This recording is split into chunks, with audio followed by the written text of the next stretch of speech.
Bonjour à vous toutes et tous. Vraiment, on est très contents qu'on vit des émotions historiques en ce jour mémorable du mois de Ramadan. On est amplement contents et ravis de vous voir avec nous, personnalités publiques, citoyens, communautés culturelles. Vraiment, c'est un sentiment que je n'arrive pas à exprimer, mais peut-être vous l'avez perçu. Merci, grand merci. En ce mois sacré du Ramadan, le mois de partage, du vivre ensemble, en jeûne pour sentir la famille de l'autre, pour sentir de l'autre. C'est ça le vrai vivre ensemble, c'est sentir les besoins de l'autre pour bien communiquer avec l'autre. C'est-à-dire, c'est le mois de hausser le degré de la bienfaisance, de la générosité, du partage et du souci de l'autre. Et c'est ça qui fait la noblesse de l'acte citoyen aussi, c'est penser à l'autre et avoir un regard partagé. Ce sont des mots que je n'ai pas écrits, donc je n'échappe pas à ce que j'ai dit.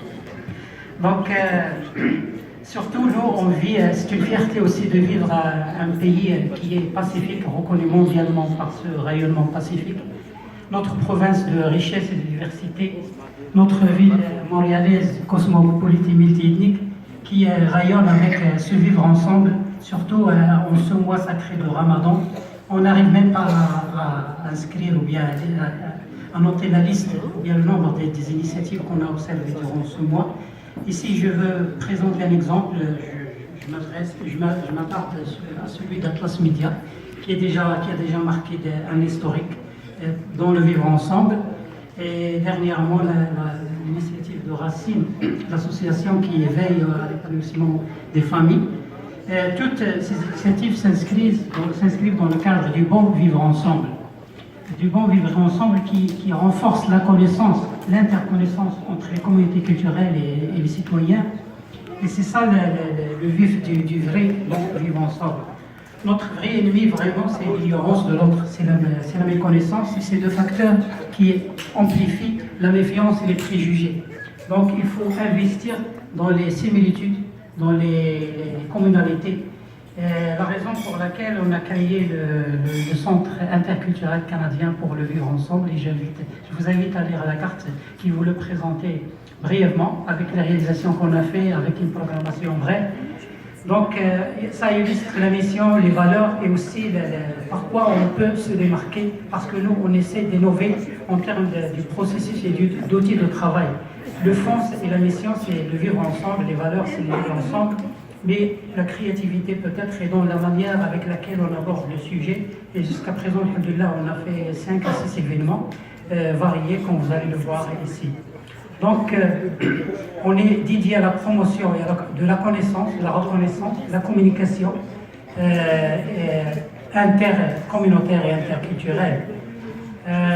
Nos outils culturels, médiatiques, éducatifs, humains, s'inspirent du modèle des valeurs universelles, des valeurs canadiennes et québécoises, de la diversité, de la multitude, de l'interculturalité, de la diversité et du dialogue.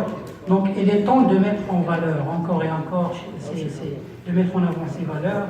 Il est temps d'exprimer, d'innover dans l'expression de la gratitude à l'égard de nos pays, à l'égard de notre province, et à l'égard de notre ville cosmopolite. Une manière, ou bien la gratitude dans laquelle on peut faire beaucoup d'expressions positives. Donc il est temps d'investir dans ce créneau parce que c'est très prometteur du bien commun pour nous autres. Et ça contribue sûrement au rayonnement du Canada et celui de la province. Donc nous sommes vraiment ravis de vous voir avec nous. Et dans quelques instants, on va vous présenter un bref documentaire sur le centre Abi Bakr. Et après cela, on va vivre des moments d'émotion et de spiritualité avec notre ami Cédric et Abdelzak qui vont nous présenter un chant spirituel. Donc ravi de vous voir avec nous et merci beaucoup. Et joyeux Ramadan. Barakallahu fiik.